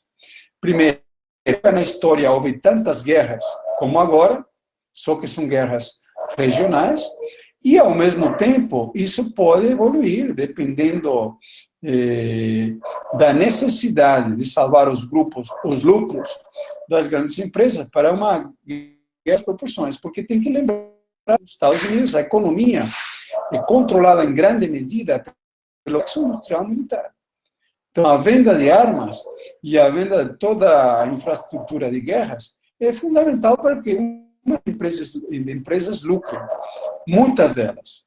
Então, vai depender muito do desenvolvimento da crise, do próximo governo, etc, etc. Então, a situação que, se nesse momento não está colocada, evidentemente poderá vir se colocada muito próximo, dependendo do desenvolvimento da situação política mundial. Bom, posso falar agora? Alô? Sim. Ah, tá escutando. Bom, eu creio que esse clima de tensão que está surgindo agora, dessa polarização entre potências regionais, até porque a gente vive no mundo multipolar. A meu ver, isso acontece por uma crise do próprio seio do capitalismo, uma crise concorrencial entre corporações transnacionais e o sistema financeiro que já não consegue mais gerar valor do valor. Quer dizer, a própria crise do capital fictício, assim, de uma interpretação bem rasa, na minha opinião, né? Esse tensionamento, né, o que leva a isso? Leva a uma necessidade indireta do capital a uma guerra que queime a superprodução. Essa superprodução de excedente de produção que não se realiza no consumo faria, em tese, né, países, e o que está por trás dos países, corporações, organizações econômicas financeiras, levar a um conflito de larga escala ou, tal como eu já discuti em alguns hangouts offline com outros grupos, a possibilidade de guerras regionais. Então, ou se coloca a possibilidade de uma guerra de larga escala, né, de destruição mútua, que poderia levar, sim, a um conflito nuclear, ou então a guerras regionais, por exemplo, conflitos na Europa, que, supondo um exemplo, França contra a Alemanha, né, que leva à destruição mútua dos dois lados e a necessidade da reconstrução, que é aquela mesma questão do capitalismo retroceder etapas, né, do seu desenvolvimento para manter sua taxa de exploração. Seria, na minha opinião, uma hipótese. Só que sobre a Síria e sobre esse calcanhar de Aquiles, até porque existem duas regiões aí em jogo, né, já deve ter sido citado aí a Ucrânia. A Ucrânia, que, entre aspas, é um grande porta-aviões para os Estados Unidos para poder ir território adentro, caso, né, esse conflito se torne em larga escala. A questão da Síria por que acontece esses conflitos, premeditados ou não, envolvendo potências como os Estados Unidos ou a presença militar de outros países da OTAN, exemplo, França e Alemanha. Afinal de contas, esse conflito ele é contra o ISIS, ou o ISIS é apenas um fogo de palha para um atritamento em escala global bem maior, até porque tem várias potências ali envolvidas ali na região da Síria, exemplo, a Rússia, Estados Unidos também ali no meio, a Israel bem ali embaixo da Síria. Aí eu queria, assim, uma opinião nesse sentido, e se for possível, até porque foi solicitado no meu Hangout, para tratar da questão da Colômbia, que eu acho que é de suma importância, não apenas a nível latino-americano, mas também de uma conjuntura internacional. Aí eu passo aí para o Alejandro. Tá, obrigado, Luiz. Bom, na minha opinião, essa questão do ISIS é uma questão interessante, é importante ter clareza sobre o problema. O ISIS foi, evidentemente, uma criação, ou melhor, não sei se poderia se falar de criação, pelo menos uma mediatização do serviço do imperialismo, aliados ao serviço de inteligência que atua na região. Ele começa como um racha da Al-Qaeda a partir do Iraque, né? Ali era um grupo da Al-Qaeda que acabou atuando com os americanos. Depois, e nesse grupo atuava gente que tinha sido do exército de Saddam Hussein, né? E depois da derrota dos norte-americanos em 2007, saem do Iraque, e aí os xiitas do Irã assumem um acordo com os Estados Unidos, eles acabam sendo perseguidos. E as tribos do norte da província de Anbar, que faz fronteira com a Síria, e uma fronteira muito tênue, uma fronteira nem fronteira tem, um deserto, acabaram protegendo o ISIS, que na época se chamava Estado do Levante, e depois foi Estado Islâmico do Levante da Síria. Eles protegeram para usar isso aí contra o próprio, quando fosse preciso. Depois, o ISIS recebeu uma turbinada de vários serviços de inteligência. A própria Turquia ficou apoiando o ISIS durante muito tempo, né? Ela deu uma inflexão nesse apoio agora há pouco, né?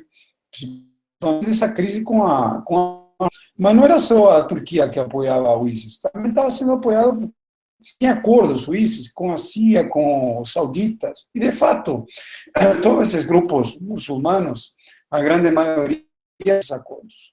Isso não quer dizer que seja estritamente controlado por tal ou qual grupo, eles têm acordos, né? Então, são tipo meio que cachorros loucos que eles soltam em campo para levar uma determinada agenda, mas ele tem a própria agenda. Por exemplo, tem usado muito para controlar os curdos. Isso é super sabido, né? Grupos de rebeldes no norte, os azeris, que seriam tipo semi-turcos, né? Que moram na maneira que você tem semi-turcos que moram no Turcomenistão, que moram no Azerbaijão, etc., que são países da região, você tem no norte da Síria esses azeris que são patrocinados pela Turquia. Então, em resumo, o ISIS tem essa ambivalência, né? E dentro da guerra ao terror, os serviços de inteligência usam e abusam disso.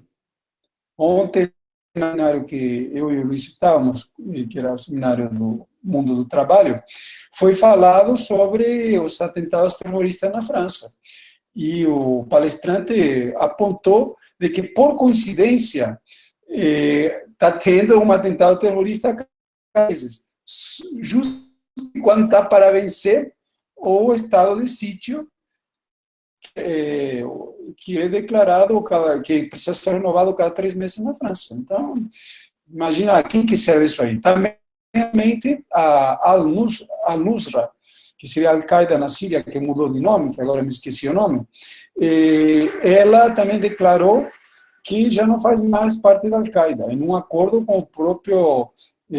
a própria direção da Al-Qaeda, que é uma espécie de, né?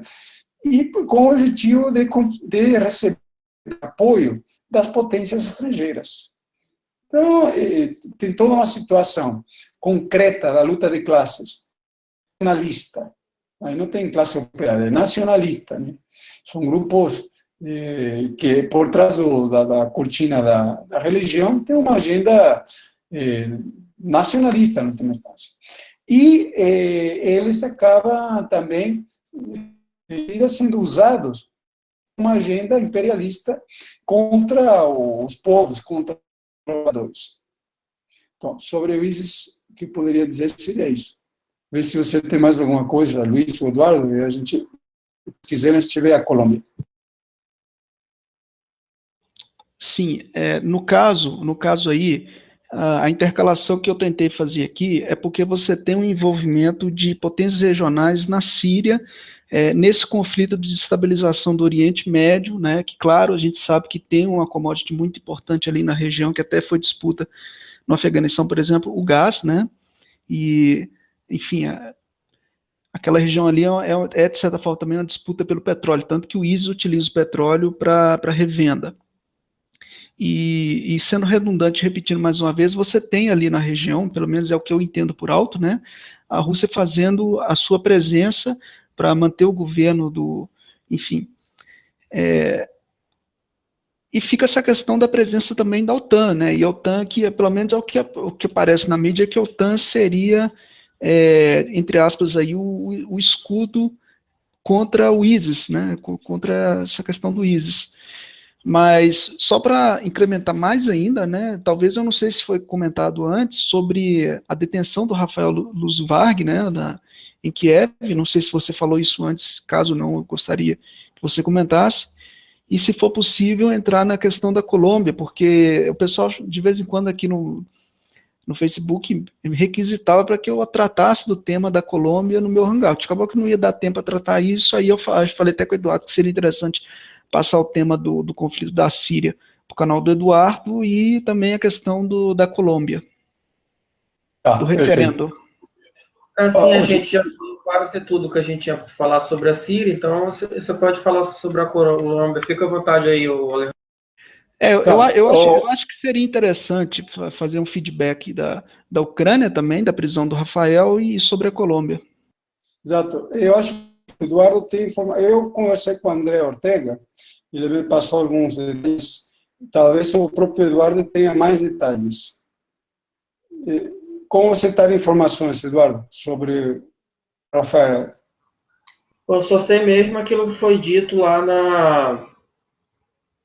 na revista Ópera mesmo, né? Falando que foi uma ação ali do imperialismo inglês, serviço secreto da Inglaterra, que, pelo que tem informação agora, parece que eles que fizeram a viagem, eles controlavam a empresa de viagens, a empresa se tornou, foi usada pelo serviço secreto, e aí foi lá que ele fez,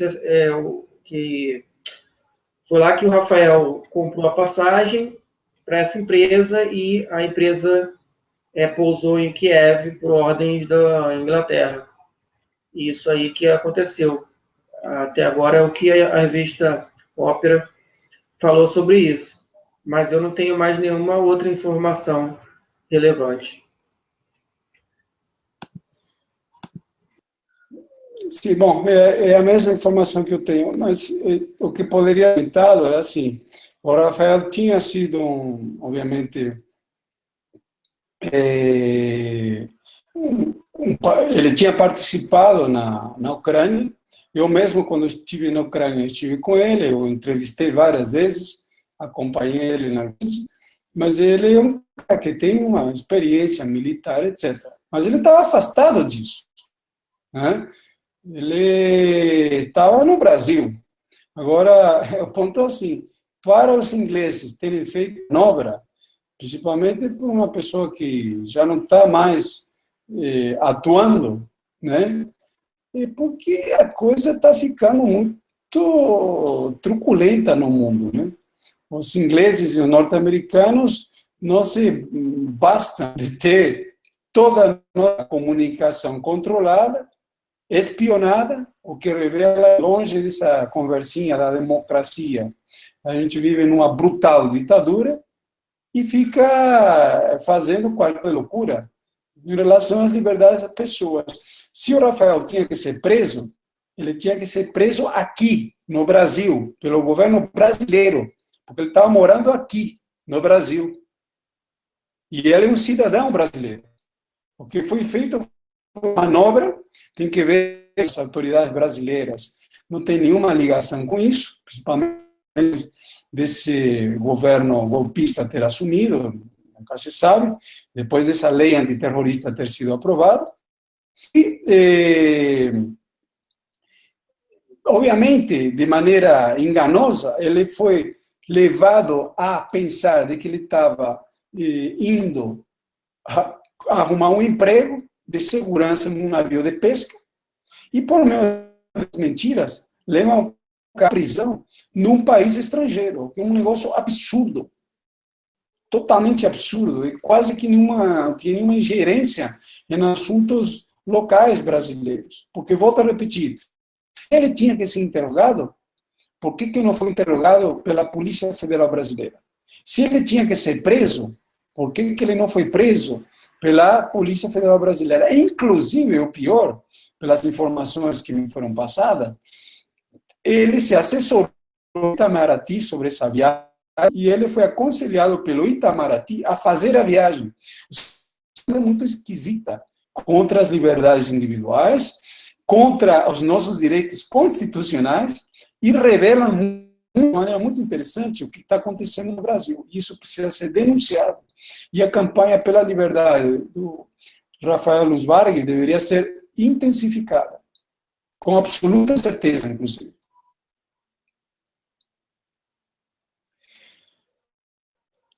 Se outro comentário, você tem algum outro comentário sobre o Rafael? Não, só mais uma coisa.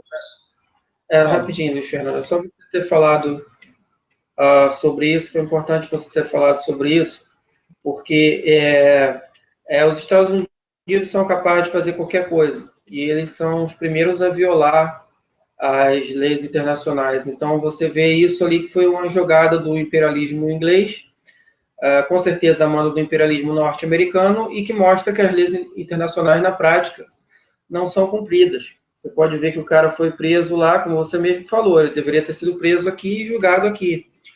Mas isso não é o que acontece. Aí não é questão de ser apenas o Luz Vargas. Se aconteceu com ele, pode ter acontecido com qualquer outra pessoa acusada de um crime no mundo.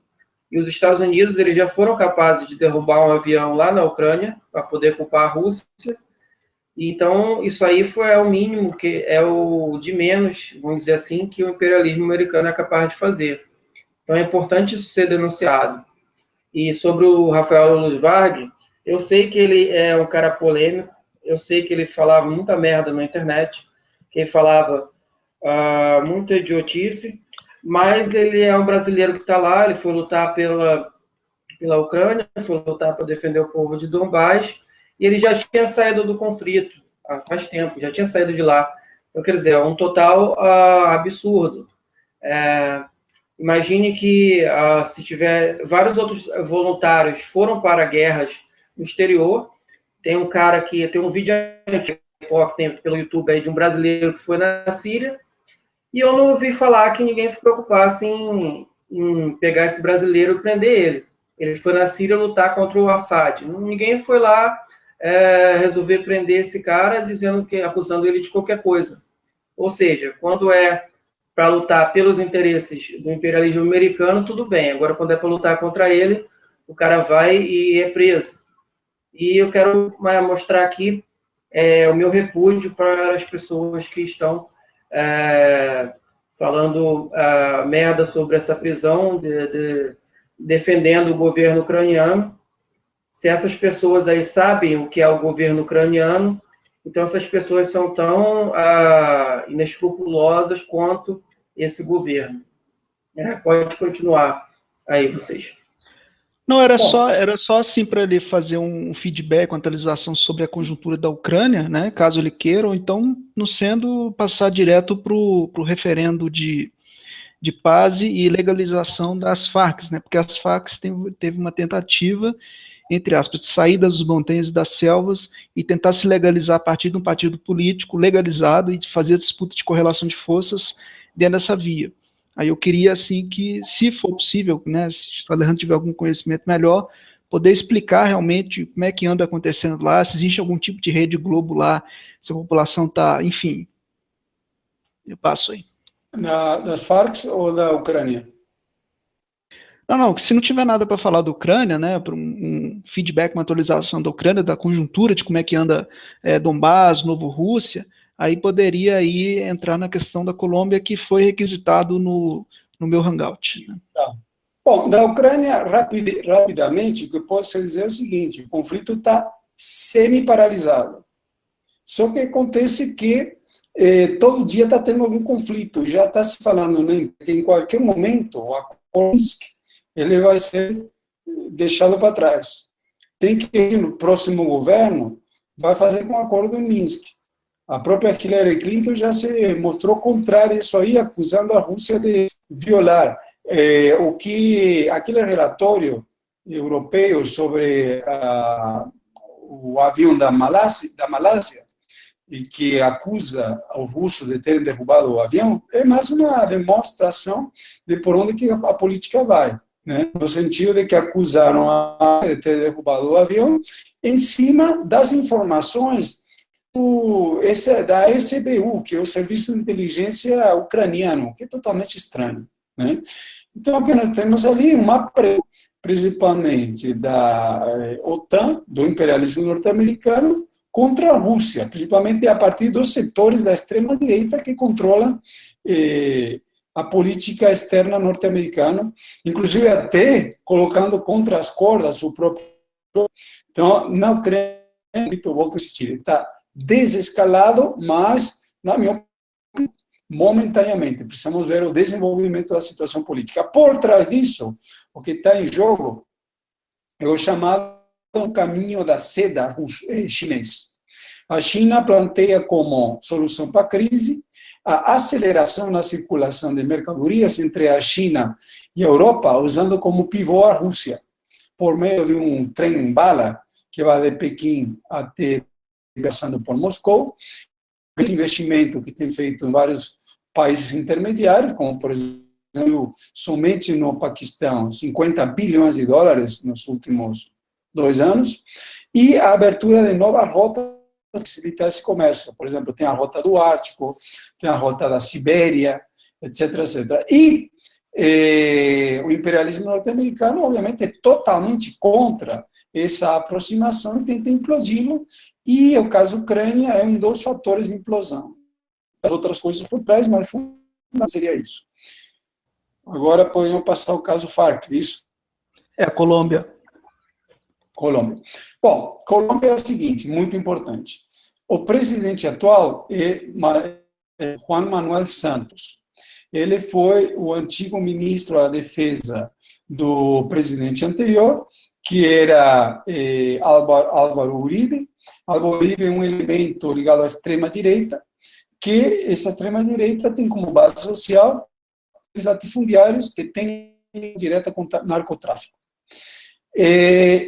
Álvaro Uribe indicou Juan Manuel Santos como presidente e ele ganhou. E Juan Manuel Santos acabou se ligando à administração Obama, enquanto Uribe é ligado à extrema-direita norte-americana. Desde o primeiro momento, em cima dessa ligação, Santos buscou a paz com as Farc, coisa que já tinha sido buscada em várias outras ocasiões. A mais séria delas foi na década de 90, início da década passada, quando o presidente André Pastrana chegou a ter ceder 40 mil quilômetros quadrados de territórios para estabelecimento do acordo de paz, pressões da administração Bush, isso acabou sendo implodido. Nesse momento, o objetivo de Santos, qual era? Era, em cima desse acordo de paz, poder abrir novos mercados da exploração para as empresas do setor de, porque ali tem petróleo, mineral, que tem vários minerais super importantes, como ouro, principalmente minério de ferro e outros, e para o agronegócio. As regiões que a Farc controla são muito importantes, plantio de soja, plantio de eucaliptos, derrubar a floresta e todas as barbaridades que eles fazem, por exemplo, no Brasil, criação de gado, etc. Né? E esse acordo se desenvolveu há 4 anos, e a ideia é que fosse referendado por um plebiscito, apesar de que esse plebiscito não era vinculante. O que aconteceu, e o grande fato muito interessante, que esse plebiscito foi bombado, não passou. Não. O acordo continua, porque não era vinculante, o próprio Manuel Santos recebeu o Prêmio Nobel da Paz, apesar de ter perdido o plebiscito, o que demonstra que esse Nobel da Paz é totalmente uma farsa, e que ele é controlado nesse momento por algum setor ligado à administração Obama. E, por outra parte, também revela isso, de que a extrema-direita continua muito forte e ativa na Colômbia.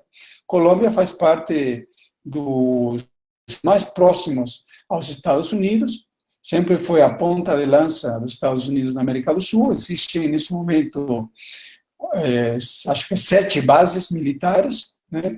Várias delas apontadas contra a Venezuela e outra contra o Brasil. E se na Colômbia, em cima da possibilidade de esse acordo, os monopólios terem grandes lucros, se mesmo assim esse acordo bombado em cima da questão das contradições entre as alas do imperialismo, imagina que esses caras não são capazes de fazer nos outros países, inclusive no Brasil. Então, esse é o grande ensinamento, a grande reflexão, né?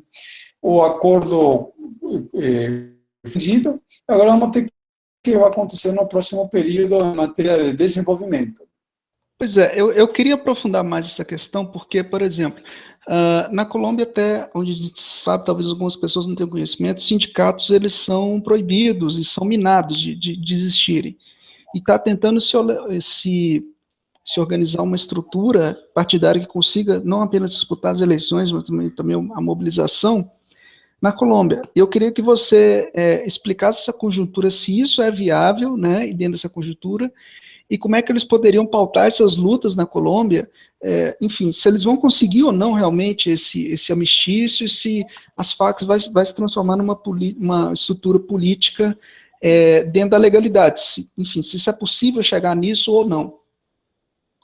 Tudo está indicando que sim, porque o Manuel Santos tem mais 2 anos de governo e ele está tentando negociar isso com o grupo ligado a Álvaro Uribe. Está sendo apoiado pelo Andrés Pastrana, o ex-presidente. O que provavelmente vai que o armistício se mantenha, porque ele já foi até assinado, que se faça um novo referendo com o apoio desses setores mais direitos, colocando alguma condição mais dura contra os dirigentes das Farc, né? E porque aí o jogo seria mais político, no sentido de que essa direita da colombiana está querendo apertar o passo na Colômbia, até prevendo a diretização geral que deve acontecer nas próximas eleições norte-americanas. E, obviamente, o Santos vai entrar nisso. Com a legalização das Farc, não vai se abrir nenhum período mais democrático nem nada parecido. Da outra vez que se tentou isso, as forças da extrema-direita mataram 5.000 militantes das Farc, inclusive candidatos a presidente da República. O que sim vai acontecer é uma desmobilização e eles vão tentar integrar a vida democrática. Tem que ver para onde que isso vai em cima do que aconteceu no período.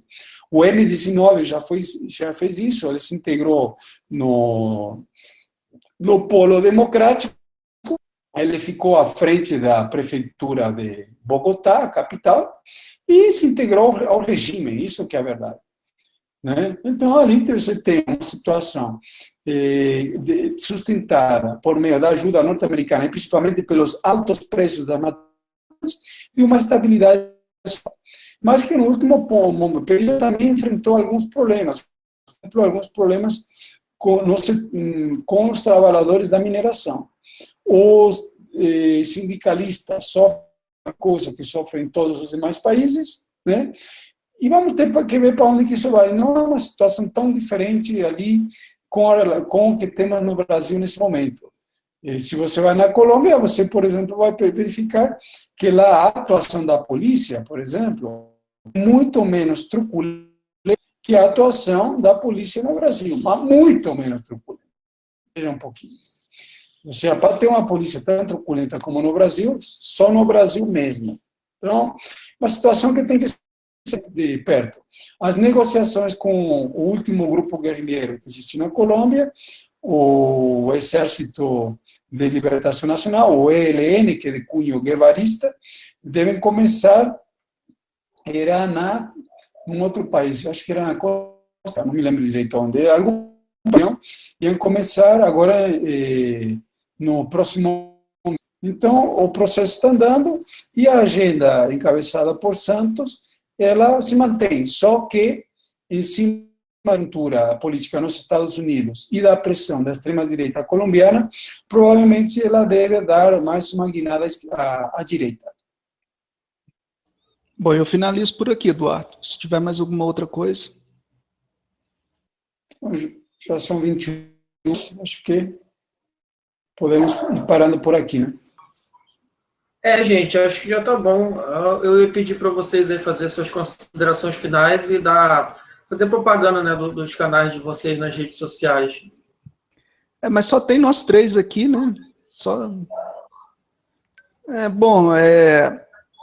Tem o meu canal, tem o Facebook, o Vlog na Esquerda, o Grupo Debate Socialismo, inclusive até o Eduardo está lá. Tem o meu canal também, Luiz Fernando. Tem um canal do Alejandro, que é Gazeta Operária, né? Assim, a gente poderia falar do canal do Merlin, né? O Hangout das Trevas, o Conexão Rio-Minas. Deixa eu ver outros canais aí da esquerda. Brasil em Foco também, do Eduardo Resch. Tem o do Mauro BD da Rússia, mas eu não sei, parece que ele parou de fazer, não sei, pelo menos não estou vendo mais nada. Não sei se tem outro canal aí para citar. Bom, você citou, já tá.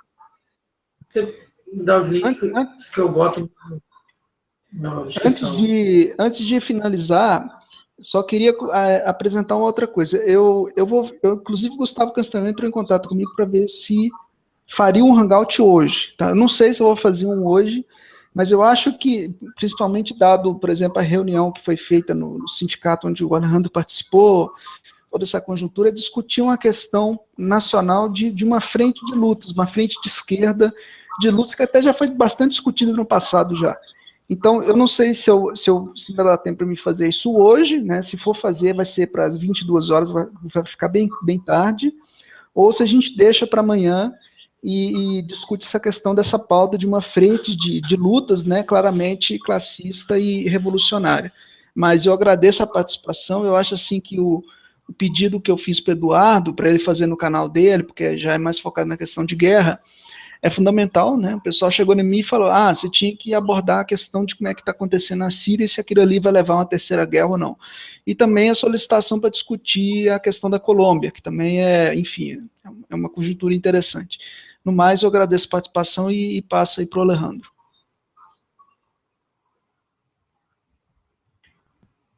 Bom, perfeito. Eu acho que o Luiz já falou tudo fundamental. Então, resta para mim, mais uma vez, agradecer ao Eduardo, ao Luiz e a todos que estiveram nos assistindo e uma boa noite a todos. Boa noite, até mais aí. Bom, gente, aqui é o canal Comunista Vlog, seu canal de socialismo e anti-imperialismo. Muito obrigado por ter acompanhado aqui meu canal. Se inscreva aqui, clique no sininho aí para as atualizações aparecerem para você, porque aqui tem vídeo quase todo dia, e na maioria das vezes, mais de um vídeo por dia. Então, obrigado. Compartilhe nas redes sociais esse canal e até a próxima.